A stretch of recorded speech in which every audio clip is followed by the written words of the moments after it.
It is a travesty to parents and children for children to be ripped from the only two loving arms they'd ever known. Our own U.S. government is allowing this bureaucratic communistic power called CPS to conduct its own investigations into the homes of its own citizens, to have unlimited powers and answering to no one, not even to their own selves. When a woman finds that she is pregnant, she has the right to commit an abortion because her body is her own, and no one has any jurisdiction over her body. But when a woman decides or wants to have her child, no matter what circumstances she's in or finds herself in, her child is sadly not hers, and that she does not automatically have rights over her own child, but instead only the responsibilities of a parent, and that's according to the Texas Family Code of Law. And even those, one strand at a time, are being unraveled by the state. What started out in the beginning to be a voice for children who were being seriously neglected and abused, and for some unfortunate even murdered, because everyone thought to keep their own affairs and not get involved with other families' problems. CPS has now become a legal baby and child brokerage foundation. Now, child abuse can be defined as simply spanking too hard or grabbing your child about the arm or wrist when they are disobeying their parents or older family members, and thus leaving marks on their bodies. And to the extremities, abuse is defined as anyone beating a child with closed fists, any instruments used to spank or hit a child that leaves bruises or welts on their skin. And then neglect is being defined as roach infestation, very filthy houses, to the extremities of leaving children home alone for long periods depending on the age bracket, and not taking care of the basic needs of the child. But now neglect is being defined as having a dirty kitchen. Sometimes even the simplest little thing is having one little dirty glass in the sink, and this can be twisted and distorted to be in their report as that you had a sink full of dishes and rancid food all about your floor. As for sexual abuse allegations, parents have no chance to prove otherwise, regardless if it's completely untrue, before they are dragged into courts, embarrassed and humiliated in front of complete strangers. CPS will indeed get a child to say anything or to show them something that warrants something that was done to them by their parent. Whatever it might be that Child Protective Service investigators can come up within their own creative minds that might constitute an ongoing investigation into a home. They will do so. They are very good storytellers, not to mention they could be very well make good operatives for the KGB or CIA one day if they desired to aspire, especially when it comes straight to questioning and then twisting whatever was told to them. They use the law to their own best advantage to torture the very foundation and basis of what a family is and should be. Lying comes by so easily for those who have no conscious mind. That's another reason why there are so many people who do quit at their jobs who are investigators for CPS. Now, mind you, there are homes that should be looked into when there are allegations of abuse and neglect. That is, without a doubt, substantiated evidence when a caller decides to call in. And there are more deserving homes and families that should be separated to protect those very children that are at high risk. But more so than not, the family reunification seems to only work best for those who actually are abusing and neglecting their children because they know how to deceive the CPS investigators by threatening their children and coercing them. Those sorts of parents learn only from the best, CPS.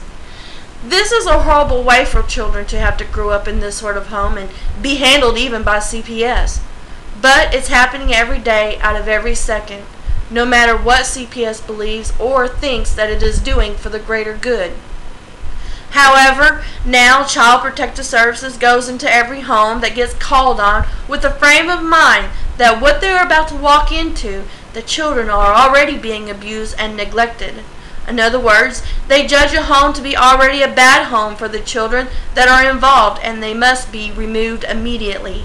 and that is before they ever actually drive their vehicles to that location, walk into the homes, talk with the parents or guardians of the children, and finally a coercion or guided confession from the children that puts the parent straight on the central registry, along with court-ordered classes, programs, and psychological evaluations, all of which parents have to pay for out of their own pockets.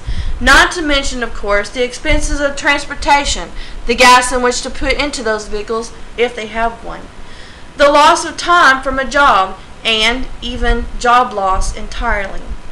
This also goes to say that if a parent or both parents were in a business for themselves, they could as well lose a client or their business entirely. Other factors also play into this as well, such as the very integrity and character of that parent is torn or ripped and shredded in the eyes of others and family who have knowledge of the CPS involvement. If a parent or married couple simply don't have family support, meaning that if they can't rely on family members to fund their efforts to complete court-ordered programs and classes or take their children to be cared for while they are doing the things that are made to do, they risk the possibility of looking at more CPS involvement in their life and family for a very long duration of a year to 2 years, and possibly longer if there are any other phone calls made to their home, or if another home visit finds that they are lacking in care and anything for the children they deem fit and necessary according to their own judgments. And, by the way, most of CPS investigators were raised by middle to upper class adopted parents, and others might have been more likely to have been abused themselves by their family members. Mind you, these decision makers are childless themselves or young adults still in college or simply acute-headed newly graduates. Sadly, our government is blinded by the states by funding the states for more investigators and more training, investigators who are on peace missions to save all the children of the world. Training merely based upon the old ways this agency has always viewed all low-income parents as being the monstrous filth that happened to govern these poor, defenseless, sweet children. What's even more supports the fact that CPS is a baby brokerage is that there is a declination of upper and middle class families who are barren, especially in the racial class of white women and men alike. For the middle class, though, it's financially hard to go through the process of incubating eggs and the whole fertilization processes. So they look to the only people who can supply them with a child they believe and are told by CPS investigators are in fact being neglected and abused, to fill their homes and gaps in their families, so long as the child is under 5 and not a mixed race. Why don't mixed races get adopted out so easily? Simply because there are still white supremacist minds that couldn't stand the thought of dirtying their family with unintelligible genes. Why do they look to CPS in the state? Because the state pays the foster parents a monthly supplement that CPS likes to call subsidies, and if the foster parent adopts that child gets those supplements till they are at the age of 18. And who pays for this? The parent does, as well as the many other taxpayers of this grand old country we call the United States. Through their own Social Security garnishments from their paychecks, garnishments from their federal income tax returns, and their checking accounts. CPS does not only take children, but they rip families apart. The very livelihood of anyone, the spirit and love any normal human usually inherits when they are born. CPS views the low-income family as breeders for the state. It is better for children's best interest to be left with families that aren't being neglected or abused, who are loved and well cared for. Leave what are few of the foster homes for the children to whom are being seriously neglected and abused and can't be cared for, and for CPS to stop looking for excuses to rip children from loving parents to fund their state and counties.